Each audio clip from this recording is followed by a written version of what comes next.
আসসালামু আলাইকুম। আজকে হচ্ছে আলু কাটতেছি, আলুর বীজ কাটবো। তো প্রত্যেকটা টুকরার মধ্যে এই আলুর যে গেড়াগুলা বের হয়েছে এগুলা থাকতে হবে।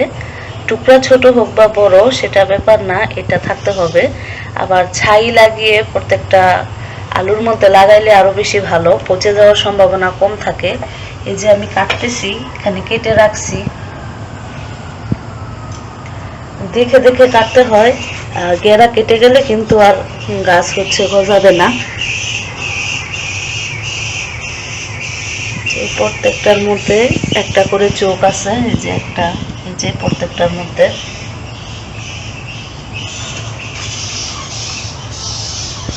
গেরা যে ভেঙে না যায় এটার দিকেও খেয়াল রাখতে হবে, গভীরে লাগাইতে হবে।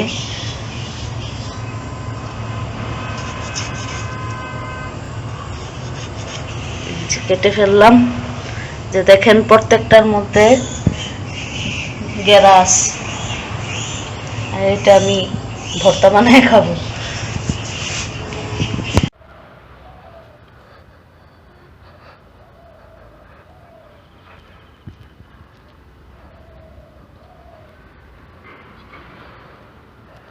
সন্না কি করো?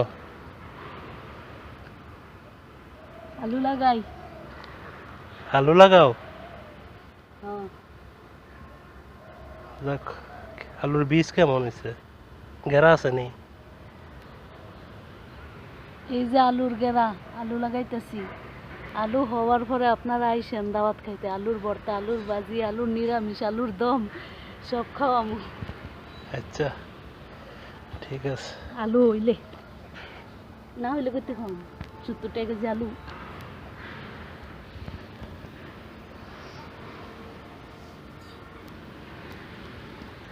আলু হইলে খাওয়াইতে পারবো, আলু না হইলে খাওয়াইতাম না। 70 টাকা কেজি আলু আর কিনা খাইতাম না। জায়গা তো কম, আলু তো বেশি। জায়গা কম, বীজ বেশি।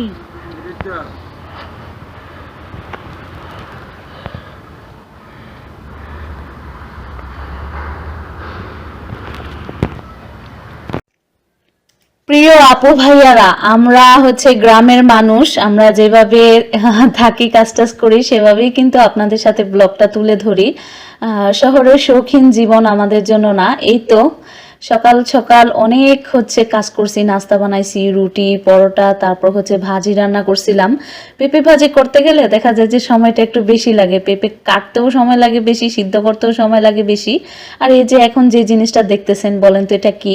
এটা হচ্ছে গরুর ভুঁড়ি। হ্যাঁ জানি, অনেকে নাক ছিটকাবেন, অনেকে বলবেন এ আল্লাহ এগুলো কি মানুষে খায় নাকি, কিন্তু খায় না কেন, এগুলো তো হালাল, তাই না? গরুর ভুঁড়ি তো হালাল আর খুবই মজার একটা খাবার। আমরা যখন হচ্ছে দেখা যায় যে ওই যে বাইরে রাস্তাঘাটে বিক্রি করে গরুর বট দিয়ে হচ্ছে হালিম বিক্রি করে, ওইগুলা ঠিকই খায়, কিন্তু ঘরের ভিতরে রান্না করলে দেখা যায় যে খেতে চায় না।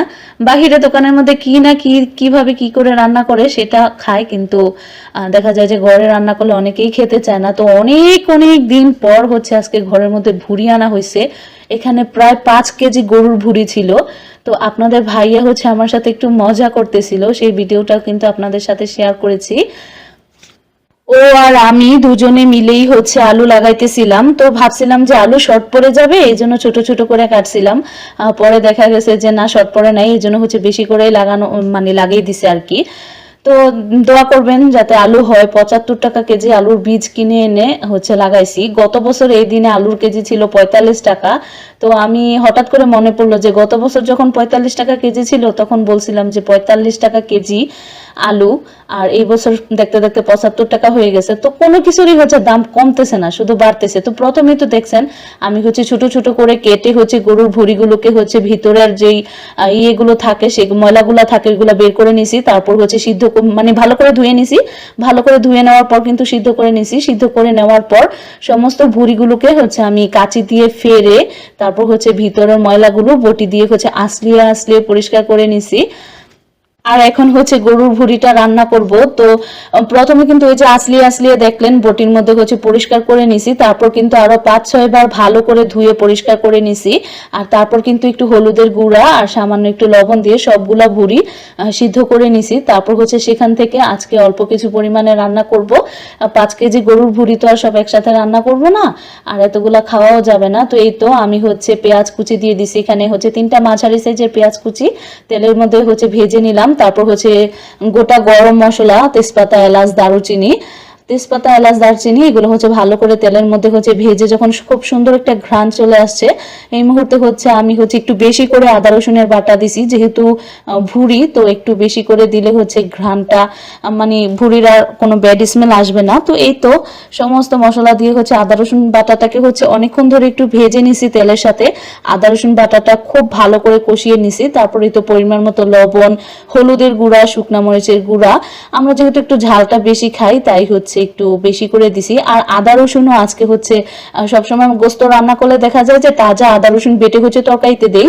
আজকে যেহেতু হচ্ছে এত কাজ করছি ক্ষেতের মধ্যে, তারপর এই ভুঁড়ি পরিষ্কার করতে করতে আসরের আজান দিয়ে দিছে, সেই হচ্ছে দুপুর 11:30টা থেকে শুরু করছি। তো এখন তো শীতকাল, সময় অনেক মানে কম আর কি, দিন কিন্তু অনেক ছোট। তো এই তো গরুর ভুঁড়ির সাথে কিছুটা গরুর তেলও ছিল, তো আমি হচ্ছে একটু তেলগুলো বড় বড় টুকরা করে কাটছি যাতে একদম গলে না যায়।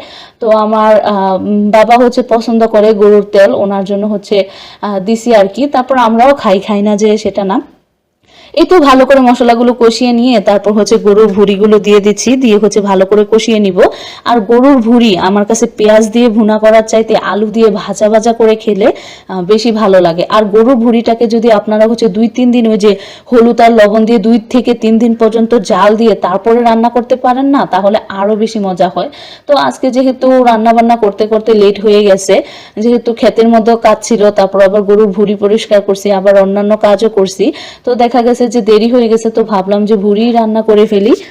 এই যে এই গরুর ভুঁড়ি, তো ছোটবেলায় যখন কুরবানির ঈদের দিন হচ্ছে মা গোস্ত নিয়ে হচ্ছে ব্যস্ত থাকতো, তো সবাইকে দেখতাম গরুর ভুঁড়িগুলোকে হচ্ছে পরিষ্কার করে ওই যে হলুদ আর লবণ দিয়ে জাল দিয়ে রেখে দিত, মানে ওই যে হলুদ লবণ দিয়ে না, সরি, ওই যে প্রথম যে পরিষ্কার করে হচ্ছে তারপর সিদ্ধ করলাম, সিদ্ধ করে নেওয়ার পর কাঁচে দিয়ে ফাড়লাম, মানে কেচি দিয়ে ফাড়লাম, ফেরে হচ্ছে ভিতরে ময়লাগুলো পরিষ্কার করলাম। ওই যে সিদ্ধ করতো না, তখন আবার দেখা যেত যে গরুর তেল সহ তো থাকতো, তো একদম সকাল মানে রাত্রেবেলা দেখতাম মা হচ্ছে রেখে দিত, তো ওপর দিয়ে তেলের আবরণ পড়ে থাকতো। তো পরদিন দেখা যেত, তো ঈদের দিন তো গোস্ত নিয়েই হচ্ছে সময় শেষ হয়ে যেত গোস্তের কাজটা শেষ করতে করতেই। তো ঈদের পরের দিন দেখতাম যে বটগুলোকে মা কাকি ওনাদেরকে দেখতাম যে পরিষ্কার করে হচ্ছে ঈদের পরের দিন রান্না করতো, ছোট ছোট টুকরা করে একদম ভাজা ভাজা করে ফেলতো, খেতে কিন্তু অনেক বেশি মজা হতো। তো এই তো আলু দিয়ে বেশ অনেকক্ষণ ধরে হচ্ছে ভুঁড়িগুলোকে কষিয়ে নিছি। গরুর বট বা ভুঁড়ি কিন্তু দেখা যায় যে মোটা ভুঁড়িগুলোর চাইতে চিকন ভুঁড়িগুলো পরিষ্কার করতে একটু ঝামেলা বেশি হয় আর সময়ও বেশি লাগে। মোটা যেগুলা থাকে এগুলা কিন্তু ভালো করে সিদ্ধ করে, মোটা যেগুলা চোস্তা যেগুলাকে বলে আর কি, ওইগুলা দেখা যায় যে ভালো করে সিদ্ধ করে বটি দিয়ে হালকা করে একটু চাষ দিলেই হচ্ছে উপরে কালো আবরণটা হচ্ছে পড়ে যায়, তারপর কিন্তু খুব সুন্দর করে সিদ্ধ করে রান্না করে ফেলা যায়। আর যে চিকন ভুঁড়িগুলো আছে এগুলা কিন্তু পরিষ্কার করতে একটু সমস্যা হয়। তো আমি গরম পানি করে নিয়েছিলাম, পরিমাণ মতো গরম পানি দিয়ে দিলাম আলু আর ভুঁড়িটা খুব ভালোভাবে সিদ্ধ হয়ে যাওয়ার জন্য। যেহেতু এর আগে 2 বার সিদ্ধ করা হয়েছে, বেশি সময় লাগবে না, আর এই জন্য পানিও হচ্ছে খুব কম পরিমাণে দিছি। জানি অনেকে পছন্দ করেন না, আবার কিন্তু অনেকেই পছন্দ করে। আমার বাড়িতে এই গরুর ভুঁড়ি সবাই খুব পছন্দ করে খায়। তো আমি হচ্ছে একদম ভাজা ভাজা করে নিছি, আর তারপর হচ্ছে আমি এই জিরার গুঁড়া দিয়ে দিছি। আমাদের ঘরে অন্য কোনো মশলা খাক বা না খাক, জিরার গুঁড়াটা কিন্তু খেতেই মানে খুব বেশি পছন্দ করে আর কি। তো এই তো আমি হচ্ছে বেড়ে নিচ্ছি আপনাদের ভাইয়াকে, তারপর আমি, তারপর মা, বাবাকে হচ্ছে আগে খাইয়ে দিছি, ওনার হচ্ছে ক্ষুধা একটু বেশি আর কি, ওনাকে আগে খাইয়ে দিছি। তো তারপর হচ্ছে আমরা সব পরে এসে হচ্ছে রান্না বান্না শেষ করে এসে খাচ্ছি। এইভাবে আমার রেসিপিতে হচ্ছে রান্না করে খেয়ে দেখবেন। আর গরুর ভুঁড়িগুলো যদি আপনারা হচ্ছে কেচে দিয়ে ফেরে নেন, তাহলে দেখা যায় যে সময়টা অনেক কম লাগে। বটি দিয়ে খুঁড়তে খুঁড়তে দেখা যায় যে অনেক বেশি সময় লেগে যায়, আর কেচে দিয়ে পুরাটা ফেরে নিলে দেখা যায় যে খুব তাড়াতাড়ি পরিষ্কার করে নেওয়া যায়। তো আজকের ব্লগটি ছিল এই পর্যন্তই। সবাই ভালো থাকবেন, সুস্থ থাকবেন, আল্লাহ হাফেজ।